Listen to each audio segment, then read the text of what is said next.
The Darksiders universe is one of constant battle. The Earth has been largely destroyed and is the center of a major war between the hordes of hell and the forces of heaven. In this world, death and destruction reign supreme, as war is waged on a scale never before imagined by the human race.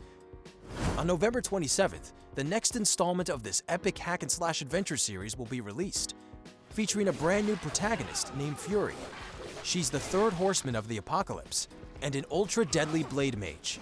But don't worry if you somehow missed out on playing the last two games of the franchise, because in today's video, we'll be giving you a look at everything you need to know before sinking your teeth into Darksiders 3. Thanks THQ Nordic for sponsoring this video. And if you haven't played the games yet, you should definitely check out the link in the description. If you pre-order Darksiders 3 right now, you can actually get both Darksiders 1 and Darksiders 2 for free alongside it. As always, if you guys enjoy this video, then don't forget to give it a like and to subscribe for even more awesome gaming content in the future. Number 5. What happened in Darksiders 1? In the Darksiders franchise, the protagonists are basically the game's interpretation of the Four Horsemen of the Apocalypse. The Four Horsemen are religious figures from Christianity and are described in the final book of the New Testament by John of Patmos. The Book of Revelation describes them as four beings that ride on white, red, black, and pale horses. They are said to resemble pestilence, war, famine, and death, respectively, and are meant to help prepare the world for Christianity's apocalyptic vision for the divine end times. In Darksiders 1, you play through the game as the Nephilim warrior, War. In the world of the game, the Four Horsemen are the lawkeepers of a group known as the Charred Council, who are meant to keep order and balance between the kingdoms of heaven and hell. But for some reason, War was summoned to Earth early, before the seventh seal was broken. Where are the other horsemen? Were they not summoned as well?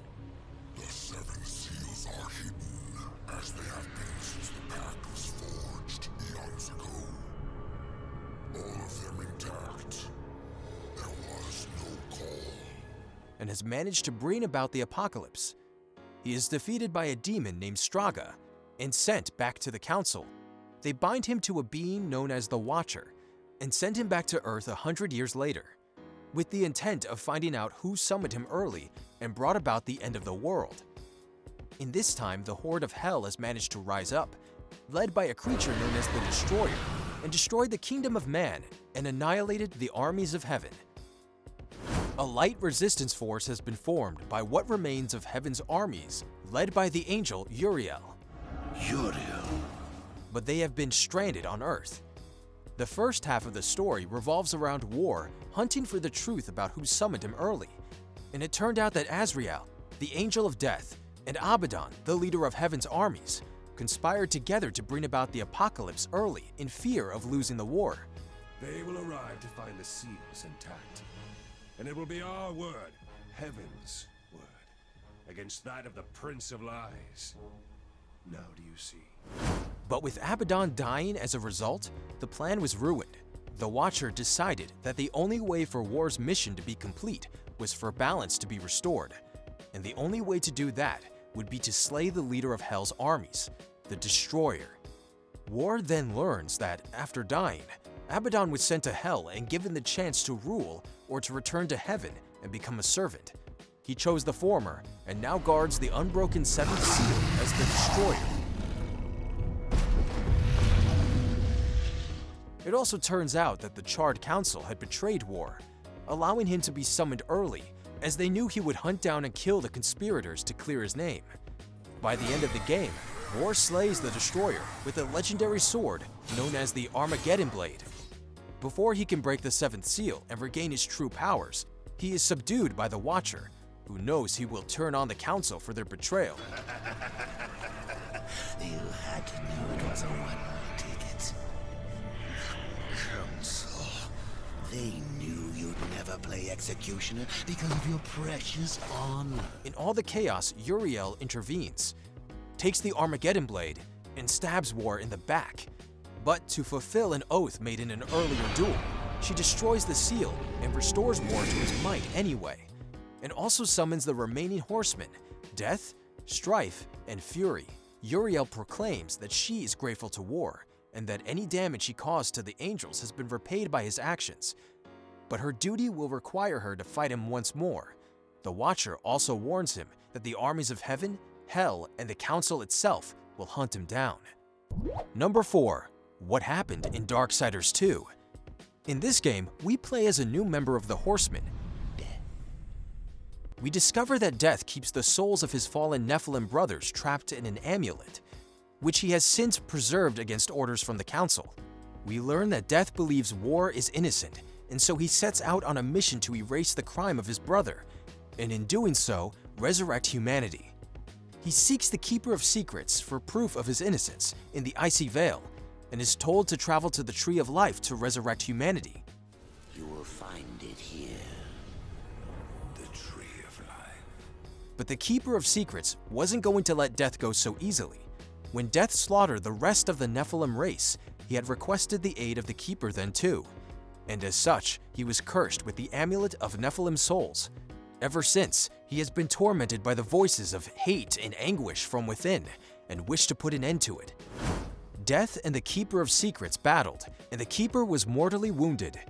When killed, the amulet exploded and embedded itself into Death's chest, and he was sent to the Forge Lands, on the path to the tree. The Forge Lands is a region populated by the Makers, who are literally referred to as the architects of creation. It is here that Death learns the Makers world, and many other worlds, have been overwhelmed by something known as the Corruption. The Makers had begun to craft something known as the Guardian, to defend against the corruption, but had to abandon it before finishing the task.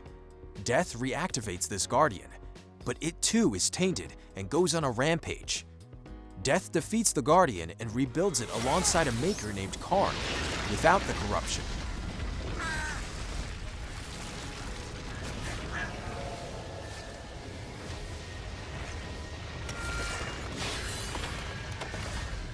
The Guardian then self-destructs in the grasp of a massive corruption creature, clearing the path to the tree.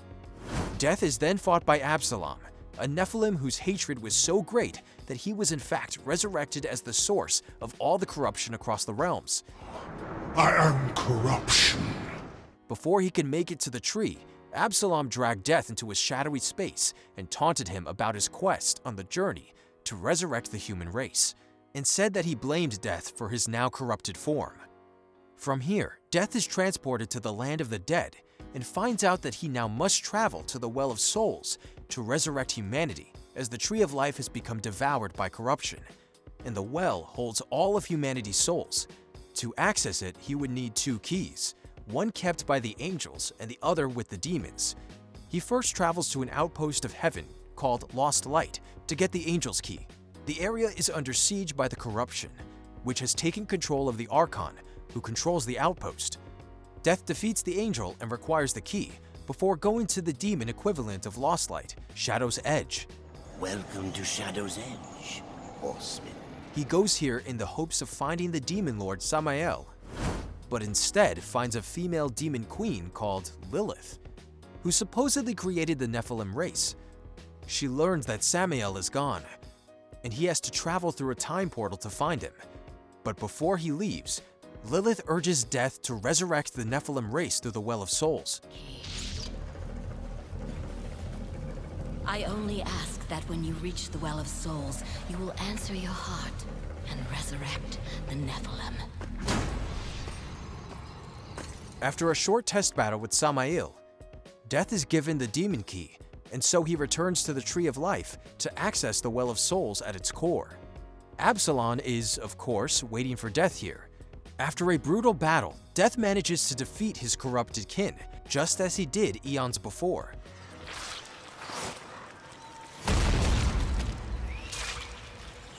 The Keeper of Secrets appears now to Death one last time, and explains the truth that Death may indeed tap the well's power. You may tap the power of the well to return the kingdom of man, or you may resurrect the Nephilim. But know that choosing one will forever doom the other. But he can only restore one race, and a sacrifice will be needed. Choosing one race will forever doom the other. But Death chooses to save War, his brother, and restores the human race, sacrificing the souls of the Nephilim by leaping into the well, destroying the fragments in his chest. The final scenes of the game replay the final scenes of the original, with the triumphant return of death appearing from above. Number 3. The story of Darksiders 3. This game, in fact, takes place in parallel to Darksiders 2, happening just after the events where the original took place, this time taking place on the war-torn planet Earth. This game will follow Fury, rider of the Black Horse, and her quest to destroy the 7 deadly sins. As ordered by the Charred Council, Will you answer our call? on her journey, she will work alongside a being known as the Hollow Lord, who tells her that she is being manipulated by the Charred Council for their own gains. Deluded pawn of the Charred Council. Do you even know where you are? Though she denies this assertion. Fury will be placed in a similar situation to War, accompanied by an entity similar to the Watcher, and will even visit some of the same areas as War does in the first game. Fury has so far been described as the most unpredictable of all the horsemen, and even seems to display a bloodlust as she accepts her task of destroying the sins with a smile on her face. With pleasure. Confident and driven, her loyalties lie with the Charred Council, and unlike her brother Death, she thinks War is guilty in triggering the apocalypse prematurely. She also believes that the destroyed human race was greatly overrated, and didn't share War or Death's respect for their potential, or their importance to the balance. Number 2. The Weapons of Fury. Much like the other Nephilim, Fury is an incredibly powerful being, with all the super strength and powers of her brothers. However, she is not really a warrior like Death and War, but instead a blade mage who uses her magic in combination with her bladed whip to obliterate those who stand in her way. Her weapon is called Scorn, and is, in fact, a shape-changing weapon which was created by the Mad Smith and alters its form to suit Fury's needs. The form she prefers the most, however, is the whip. In this primary whip form, her weapon is known as the Barbs of Scorn, and not only can it be used to attack enemies, it can actually be used to climb and swing from location to location. But what use is a shape-changing weapon if it doesn't sometimes, change its shape? For close quarters battle, Scorn can transform into a pair of nunchucks when Fury uses her Fire Hollow. When using her Force Hollow, it changes and becomes a giant hammer, which can be used to deliver massive damage and shatter enemies' defenses. Number 1. The Magic of Fury. You might have noticed that I've been using terms like Fire Hollow and Force Hollow, as if you know what those actually are. When meeting with the Lord of the Hollows, Fury is granted brand new magical abilities. The first of these is the Fire Hollow, which allows Fury to wade through scorching hot lava, double jump, and use brutally punishing fire attacks to burn both enemies and objects down to cinders. The Force Hollow, on the other hand, gives Fury the ability to collect and focus energy into concentrated attacks, allowing her to deal even more damage than usual while giving her weapon an almost magnetic property, drawing in energy and rubble before sending them flying with an explosive energy burst. The Force Hollow even allows her to maintain a kind of magnetic sphere, which allows her to move across both ceilings and walls. Alongside these two magical abilities, Fury carries an item called the Talisman of Sin. This is acquired after defeating the first of the 7 deadly sins, called Envy. This talisman was once used by Envy to steal power from the other sins, but in Fury's hands, it glows when one of the other 7 deadly sins is nearby, and is also used as a prison to contain them once they have been defeated. Well, this was our list of the top 5 things you need to know about Darksiders 3. From the lore of Darksiders 1 and 2, to the new female Blade Mage Fury and her awesome set of weapons and magical skills. Do you think that Darksiders 3 looks pretty cool? Leave a comment down below to let us know. Don't forget, if you really like the look of the game, there's a link in the description where you can pre-order and get both Darksiders 1 and 2 completely free. Lastly, another big thank you to THQ Nordic for sponsoring this video.